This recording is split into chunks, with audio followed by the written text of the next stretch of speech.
નમસ્તે મિત્રો, સ્વાગત છે તમારું ફરી એક નવી સ્ટોરીમાં.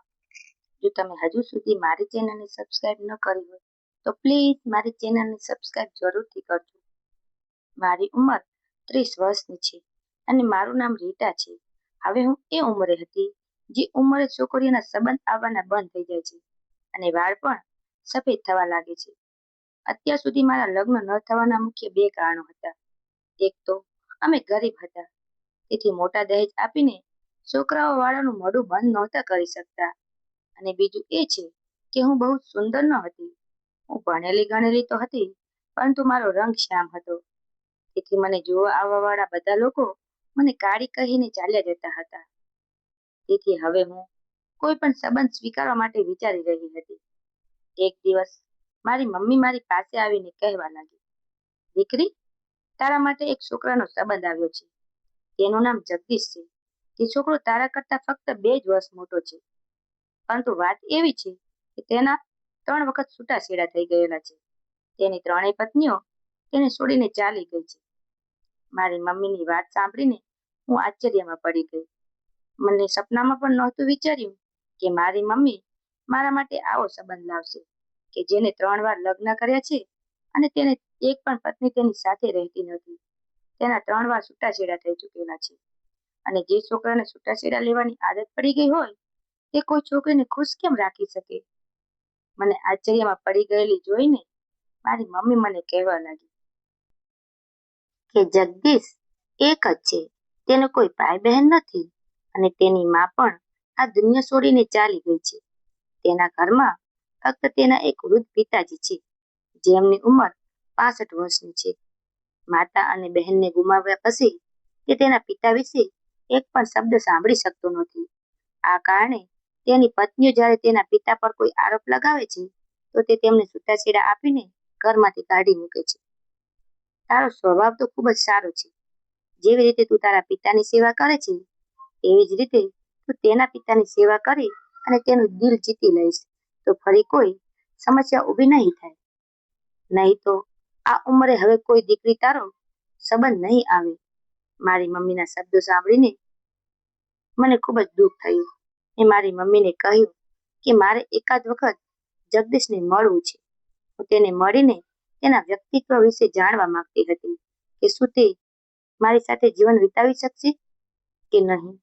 પરંતુ મારી મમ્મીએ ના પાડી દીધી અને કહ્યું કે આ માટે જગદીશના પપ્પાની અનુમતિ નથી. જો તારે જગદીશને મળવું જ હોય તો તેના પિતા અને જગદીશ કાલે આવવાના છે. તારે જે પણ વાત કરવી હોય તે તેના પિતાની સામે જ કરી શકે છે. અને બીજા જ દિવસે જ્યારે જગદીશ અને તેના પિતા અમારા ઘરે આવ્યા તો તેના પિતાને જોઈને હું દંગ રહી ગઈ. કારણ કે તેના પિતાને જોઈને એવું નહોતું લાગતું કે આ બંને પિતા પુત્ર હશે. તેમને જોઈને એવું લાગી રહ્યું હતું કે બંને ભાઈઓ છે. તેના પિતા બિલકુલ વૃદ્ધ દેખાતા ન હતા. જગદીશ કરતા તેના પિતાજી અમારા ઘરની વધુ માહિતી લઈ રહ્યા હતા અને આજુબાજુ ફરીને બધું જોઈ રહ્યા હતા. જાણે જગદીશની નહીં પરંતુ તેમનો સંબંધ થઈ રહ્યો હોય. પછી તેમણે મારા હાથ પર હાથ મૂકી અને કહ્યું કે આજથી તું મારી દીકરી છે. અમે આવીને તને લઈ જઈશું. મારા પુત્રને પત્નીની જરૂર છે અને હું પણ ઘરમાં એકલો કંટાળી ગયો છું. તે ખૂબ જ નર્મદાથી વાત કરી રહ્યા હતા. લાગતું ન હતું કે તેમના કારણે કોઈના છૂટાછેડા થઈ શકે. આમ મારા અને જગદીશના લગ્ન નક્કી થઈ ગયા. જો કે મારા લગ્ન ખૂબ જ નાનું ફંક્શન કરી અને શાંતિથી કરવાના હતા. મારી મમ્મીએ નજીકના સંબંધીઓને જ આમંત્રણ આપ્યું હતું. પરંતુ બધા સુધી વાત પહોંચી ગઈ હતી કે રીટા એક એવા વ્યક્તિ સાથે લગ્ન કરવા જઈ રહી છે જેને પહેલેથી તેની 3 પત્નીઓને છૂટાછેડા આપી ચૂક્યો છે. હું ખૂબ જ ડરી ગઈ હતી. હું ભગવાનને પ્રાર્થના કરી રહી હતી કે હે ભગવાન, મારી જિંદગીને બરબાદ થતા બચાવજો અને મને એટલી શક્તિ આપજો કે હું મારા પતિનું દિલ જીતી શકું અને મારા છૂટાછેડા ના થાય.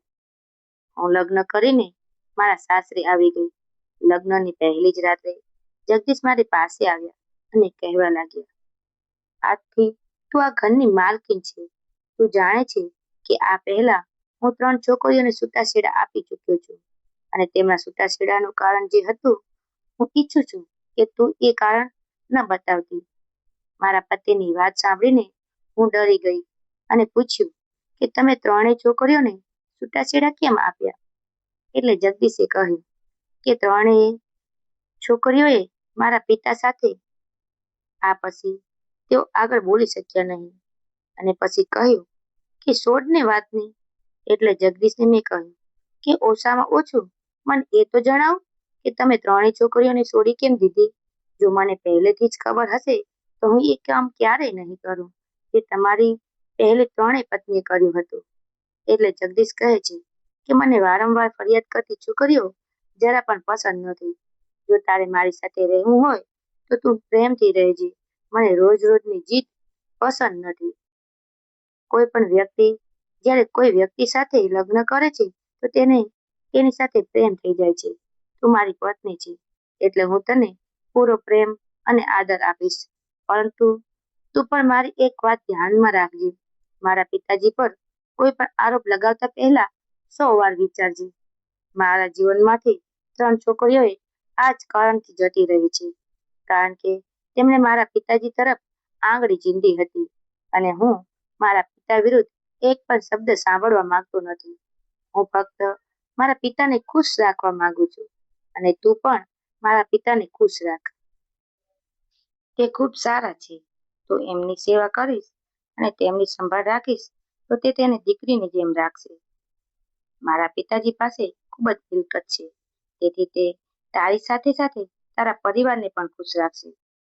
તેથી મેં વિચાર્યું કે જો હું જગદીશના પિતાની સેવા કરીને તેમને ખુશ રાખીશ તો મારા નાના ભાઈ બહેનનું પણ જીવન સારું થઈ જશે અને મારા માતા પિતા જેઓ નાની નાની ખુશીઓ માટે તડપતા હતા તે પણ ખુશ રહેશે.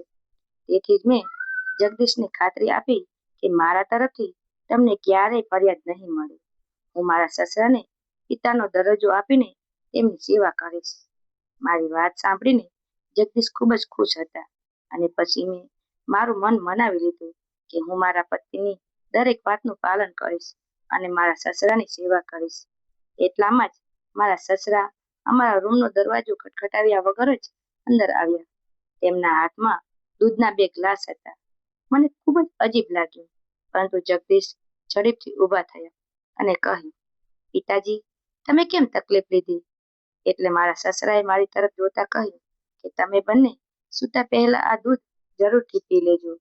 દૂધ પીવાથી તમારો થાક ઉતરી જશે. જગદીશ બોલ્યો, આભાર પપ્પા, તમે અમારું કેટલું ધ્યાન રાખો છો. ભગવાન તમારો પિતૃસાયો હંમેશા અમારા ઉપર રાખે.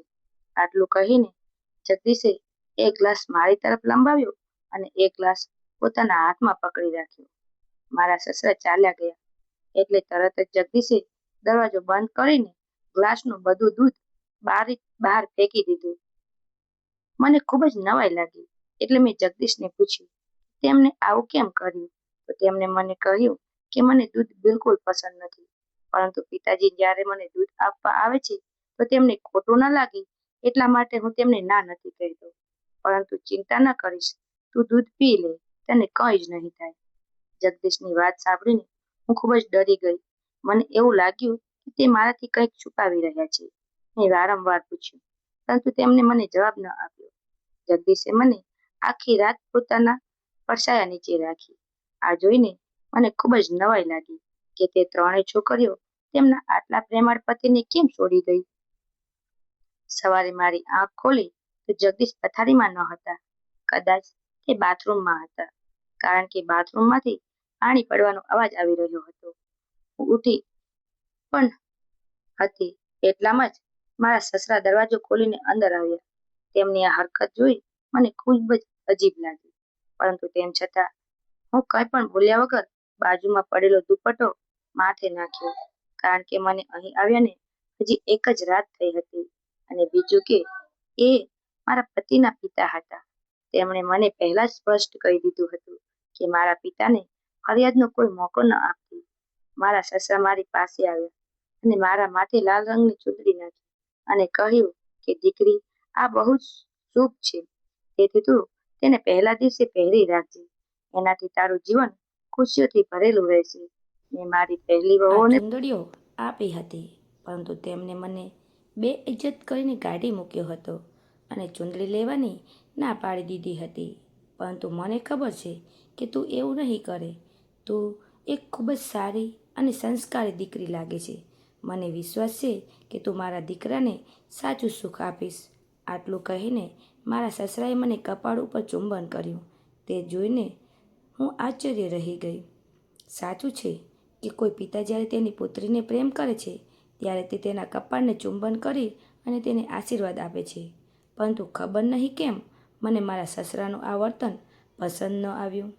થોડા સમય પછી જગદીશ બાથરૂમમાંથી બહાર આવ્યા અને તેમના પિતાને જોઈને કહ્યું, અરે પપ્પા, તમે આટલી વહેલી સવારે અહીં? ત્યારે મારા સસરાએ કહ્યું, હું તારી પત્નીને આ લાલ રંગની ચૂંદડી આપવા આવ્યો હતો. આટલું કહીને મારા સસરા ચાલ્યા ગયા. જગદીશે મને કહ્યું કે પપ્પાની વાત માનવી અને આ ચૂંદડી આખો દિવસ પહેરી રાખજે. હું જગદીશને કહેવાની હતી કે મને તેના પિતાનો વિચાર પસંદ નથી, પરંતુ હું ચૂપ રહી. એ જ રીતે મારા લગ્નના 5 દિવસ વીતી ગયા. અત્યાર સુધી બધું બરાબર ચાલતું હતું, પરંતુ મને મારા સસરાની એક વાત ખૂબ જ વિચિત્ર લાગતી હતી કે તે હંમેશા મારી આસપાસ જ રહેતા હતા, મારી સાથે વાત કરવાનો પ્રયત્ન કરતા અને કોઈક ને કોઈક બહાને મને તેમની નજીક બોલાવતા હતા. મને તેમનું આવું વર્તન બિલકુલ પસંદ ન હતું. જગદીશ તો લગ્નના બીજા જ દિવસથી તેના કામોમાં વ્યસ્ત થઈ ગયા હતા અને હવે ધીરે ધીરે હું આ ઘરમાં જોડાવા લાગી હતી. હવે મને એવું લાગી રહ્યું હતું કે આ મારું ઘર છે અને હું આ ઘરની માલકીન છું. હવે હું ઘરનું બધું જ કામ દિલથી કરતી હતી, પરંતુ મને એક વાત સમજાતી ન હતી કે મારા સસરા તેમનો રૂમ આખો દિવસ બંધ કેમ રાખતા હતા.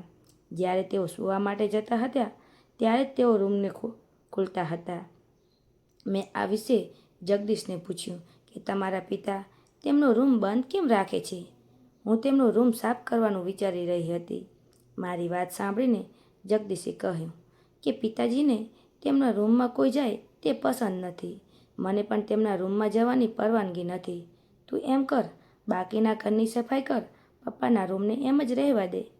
અમારા ઘરમાં એક કામવાળી પણ આવતી હતી, જેનું નામ નીતુ હતું. તે કહેતી હતી કે સાહેબ તેમની રૂમ કોઈને સાફ કરવા દેતા નથી. આમ મારા લગ્નને 1 મહિનો વીતી ગયો, પરંતુ મારા સસરાનું વર્તન હજુ એવું જ હતું અને તેમના રૂમને પણ તાળું લગાવીને રાખતા હતા. એક દિવસ મેં જગદીશને કહ્યું કે પપ્પાના રૂમની સફાઈ કર્યાને કેટલાય દિવસો થઈ ગયા છે. એટલે જગદીશે મને કહ્યું કે તારી વાત સાચી છે. તું એમ કર, પપ્પા સાથે એકવાર વાત કર. જો તે કહે તો તું રૂમ સાફ કરી દેજે. ત્યારે મેં જોયું તો મારા સસરાનો રૂમ ખુલ્લો હતો. તેથી હું દરવાજો ખોલીને મારા સસરાના રૂમમાં ચાલી ગઈ.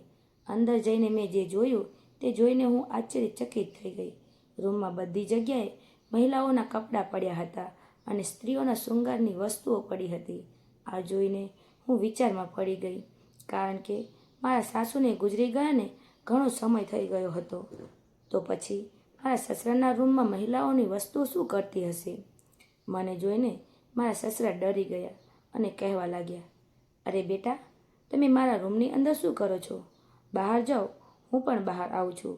તમે મારા માટે ચા બનાવી લાવો. મને ચા પીવાનું મન થયું છે. એટલે મેં કહ્યું કે ચા નીતુ બનાવે છે.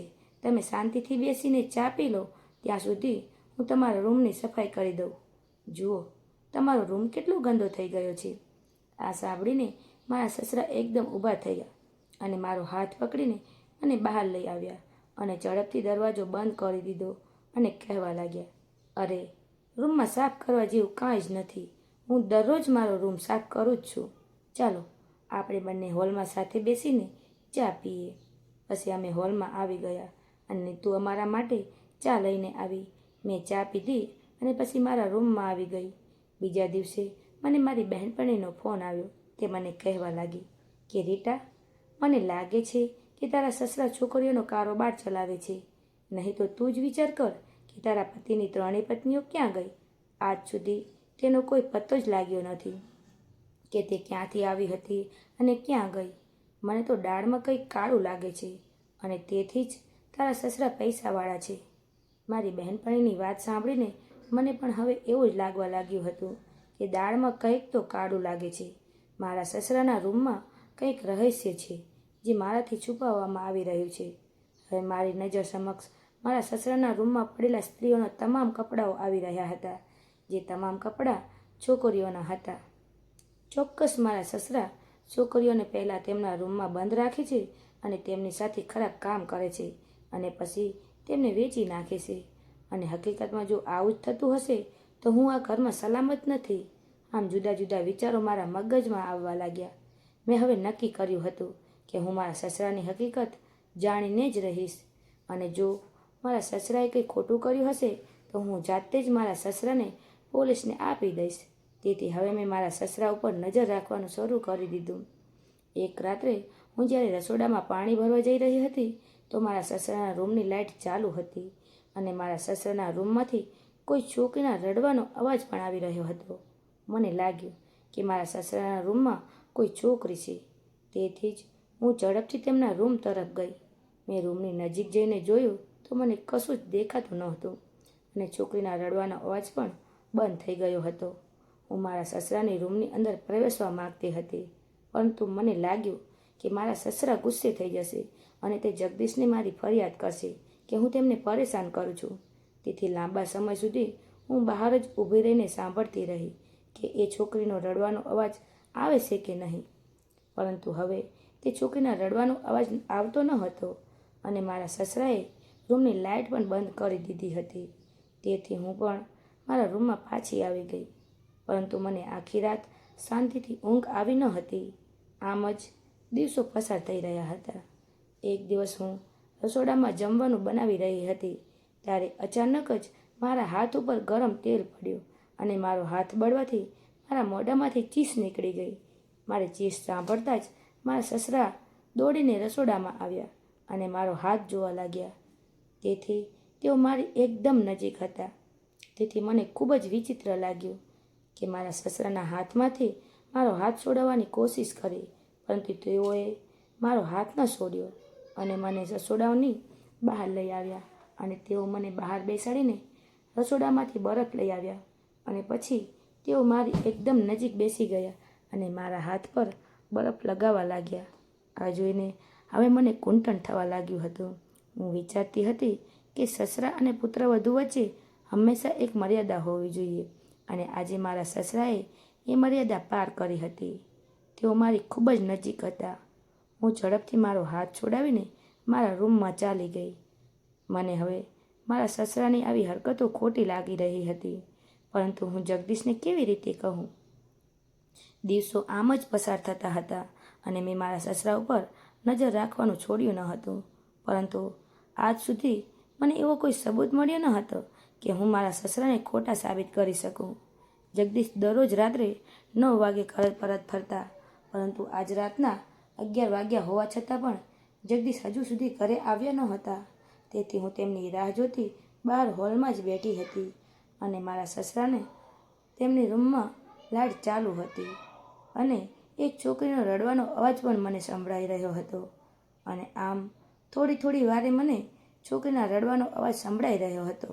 હું હિંમત કરીને મારા સસરાના રૂમની નજીક ગઈ અને મારા સસરાના રૂમનો દરવાજો જોરથી ખટખટાવા લાગી, પરંતુ મારા સસરાએ દરવાજો ન ખોલ્યો. મને હજુ પણ એ છોકરીના રડવાનો અવાજ સંભળાઈ રહ્યો હતો. હવે મારાથી રહેવાયું નહીં, એટલે મેં બહુ જોરદાર ધક્કો માર્યો અને બારી ખુલી ગઈ. મેં બારીમાંથી અંદર જોયું તો એક છોકરી મોઢું છુપાવીને બેઠી રડી રહી હતી. હું ઝડપથી બારીમાંથી કૂદીને રૂમની અંદર ગઈ. એ સમયે જગદીશ ઘરે આવ્યા હતા. તેમણે મને બારીમાંથી કૂદીને રૂમની અંદર જતા જોઈ હતી. મેં ઝડપથી અંદર જઈને દરવાજો ખોલ્યો. જગદીશ પણ ઝડપથી તે તરફ આવ્યા, પરંતુ રૂમની અંદર મારા સસરા ક્યાંય દેખાતા ન હતા અને છોકરી હજુ પણ તેનું માથું નીચું રાખીને રડી રહી હતી. જગદીશ પણ આ દ્રશ્ય જોઈને આશ્ચર્યચકિત રહી ગયો. હું ઝડપથી તે છોકરી પાસે ગઈ. તે છોકરીને સાંત્વના આપવા લાગી, પરંતુ જ્યારે તે છોકરીએ તેના ચહેરા પરથી પડદો હટાવ્યો ત્યારે મારા અને જગદીશના હોશ ઉડી ગયા, કારણ કે તે છોકરી બીજું કોઈ નહીં પરંતુ મારા સસરા હતા. તેઓ એ છોકરીનો મેકઅપ કર્યો હતો અને લગ્નના કપડાં પહેર્યા હતા અને તેઓ નવી દુલ્હન જેવા લાગી રહ્યા હતા. તેઓ છોકરીના અવાજમાં કંઈક બોલી રહ્યા હતા અને રડતા પણ હતા, જાણે તેમની સાથે કંઈક ખોટું થઈ ગયું. તેમના પિતાને રડતા જોઈને જગદીશની આંખોમાં પણ આંસુ આવી ગયા હતા. તે ઝડપથી તેના પિતા પાસે ગયા અને તેમને ચૂપ કરાવવા લાગ્યા, પરંતુ મારા સસરા બેહોશ થઈ ગયા. જગદીશ ઝડપથી તેમને હોસ્પિટલ લઈ ગયા. ત્યાં ડૉક્ટરે તપાસ કરીને કહ્યું કે તેમની માનસિક સ્થિતિ સારી નથી. તેઓ મગજમાં કંઈક ટેન્શન લે છે. એટલે મેં જગદીશને પૂછ્યું કે પિતાજીને કઈ વાતનું ટેન્શન છે. ત્યારે જગદીશે મને વર્ષો જૂની એક વાત સંભળાવી, જે સાંભળીને મારી આંખોમાં પણ આંસુ આવી ગયા હતા. જગદીશે મને જણાવ્યું કે અમે 2 ભાઈ બહેન હતા. મારી બહેન મારાથી 2 વર્ષ મોટી હતી, જેનું નામ રવીના હતું, અને મારી માનું બાળપણમાં જ અવસાન થયું હતું. મારા પિતાએ અમને માતા અને પિતા બંનેનો પ્રેમ આપ્યો હતો. અમારા કારણે તેમને બીજા લગ્ન પણ નહોતા કર્યા. ધીરે ધીરે અમે બંને ભાઈ બહેન મોટા થયા અને મારી બહેન રવીનાના લગ્ન પણ નક્કી થયા. જે દિવસે તેની બારાત આવવાની હતી તે દિવસે તે દુલ્હન બનીને તેના રૂમમાં બેઠી હતી, અને તે જ દિવસે કેટલાક લૂંટારાઓ અમારા ઘરમાં ઘૂસ્યા. કદાચ તેઓ પોલીસથી બચવા માટે અમારા ઘરમાં સંતાવા માટે આવ્યા હતા. તેઓ 4 લૂંટારાઓ હતા અને તે મારી બહેનના રૂમમાં સંતાઈ ગયા હતા. તે દિવસે મારા પિતા મારી બહેનના રૂમમાં મારી બહેન સાથે બેઠા હતા. તેમને લાગ્યું કે આજે મારી પુત્રી જવાની છે, તેથી છેલ્લો સમય તેની સાથે યાદગાર બનાવું. આમ વિચારીને તેઓ તેની સાથે વાતચીત કરી રહ્યા હતા, અને તે જ સમયે લૂંટારાઓ ઘરમાં ઘૂસી આવ્યા હતા અને મારા પિતાને બાથરૂમમાં બંધ કરી અને મારી બહેનને પોતાની હવસનો શિકાર બનાવી હતી. મારી બહેન ચીસો પાડતી રહી હતી, પરંતુ બહાર એટલો અવાજ હતો કે કોઈએ મારી બહેન અને પિતાનો અવાજ સાંભળાયો નહીં. અને આમ તે લૂંટારાઓ તે દિવસે પોતાની મરજી મુજબ મારી બહેનની જિંદગી બરબાદ કરીને ચાલ્યા ગયા હતા. અને જ્યારથી મારા પિતાએ મારી બહેનની આવી સ્થિતિ જોઈ, ત્યારથી તેમની માનસિક સંતુલન ગુમાવી દીધું હતું. કોઈ પણ બાપ માટે તેની દીકરીનું જીવન કોઈ પણ કારણ વગર આમ જ પોતાની નજર સમક્ષ બરબાદ થઈ જાય, તેનાથી મોટો આઘાત કયો હોય. મારી બહેનને હોસ્પિટલ લઈ જવામાં આવી હતી, પરંતુ મારી બહેન બચી શકી નહીં. ધીરે ધીરે પપ્પા સારા થવા લાગ્યા હતા, પરંતુ મારી બહેન સાથે બનેલી ઘટનાએ તેમના મન ઉપર ભારે અસર કરી હતી. તે દિમાગી દર્દી બની ગયા હતા. હું મારા પિતાને ક્યારેય દુઃખ પહોંચાડી શકતો ન હતો. જગદીશની વાત સાંભળીને મને બધું જ સમજાઈ ગયું હતું કે જ્યારે પણ મારા સસરા મારા નજીક આવતા હતા, ત્યારે તેઓ મને તેમની પુત્રી તરીકે જોતા હતા. તેમને મારામાં તેમની મૂર્ત દીકરી દેખાતી હશે. પછી જગદીશ મને કહ્યું કે પિતાજી મારી પહેલી 3 પત્નીઓને પણ પોતાની પુત્રી જ માનતા હતા, પરંતુ તેમણે મારા પિતાનું આ વર્તન ખોટી માની લીધું હતું. જગદીશની પહેલી 3 પત્નીઓએ શું, પરંતુ મને પણ થોડા સમય માટે એવું જ લાગ્યું હતું. પરંતુ મારા સસરાના ઈરાદા ખરાબ ન હતા. તે તેમની વહુઓમાં પોતાની દીકરીને જ જોતા હતા, અને તેથી જ તે તેમની વધુ નજીક રહેવાની કોશિશ કરતા હતા. તે મને ખૂબ જ પ્રેમ કરતા હતા.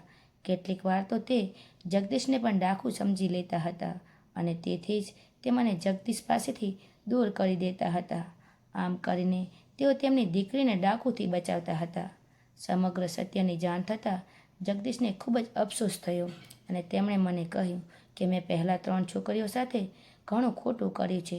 જો હું પહેલાં જ સત્ય જાણતો હોત તો તે 3 છોકરીઓનું જીવન બરબાદ ન થાત, અને કદાચ મેં મારા પિતાની પહેલાં સારવાર કરાવી દીધી હોત. પરંતુ હું માનું છું કે આ બધું તારી હિંમતના કારણે જ થયું છે. જો રાત્રે તે હિંમત ન કરી હોત અને બારીમાંથી કૂદીને રૂમની અંદર ન ગઈ હોત, તો ક્યારેય આ સત્ય બહાર ન આવ્યું હોત. હવે મારા સસરા એક સારી હોસ્પિટલમાં છે, અને ડૉક્ટરે કહ્યું છે કે તેઓ જલ્દી સાજા થઈ જશે. તો મિત્રો, કોઈ પણ નિર્ણય લેતા પહેલાં હંમેશા સાચી હકીકત જાણવી જોઈએ, અને વૃદ્ધ માતા પિતાની દિલની મનસાને પણ સમજવાનો પ્રયત્ન કરવો જોઈએ, જેથી આપણા વચ્ચે કોઈ ગેરસમજ ઊભી ન થાય. તો મિત્રો, મારી આ સ્ટોરી તમને કેવી લાગી? કોમેન્ટમાં જરૂરથી જણાવજો, અને જો પસંદ આવી હોય તો પ્લીઝ વિડીયોને લાઈક અને શેર કરજો. તથા મારી ચેનલને સબસ્ક્રાઈબ કરી બેલ આઇકનને પણ પ્રેસ કરી દેજો, જેથી અમારી નવી અપડેટ તમને મળતી રહે. Thank you. ફરી મળીશું એક આવી જ નવી સ્ટોરી સાથે. ત્યાં સુધી જય હિન્દ, જય ભારત.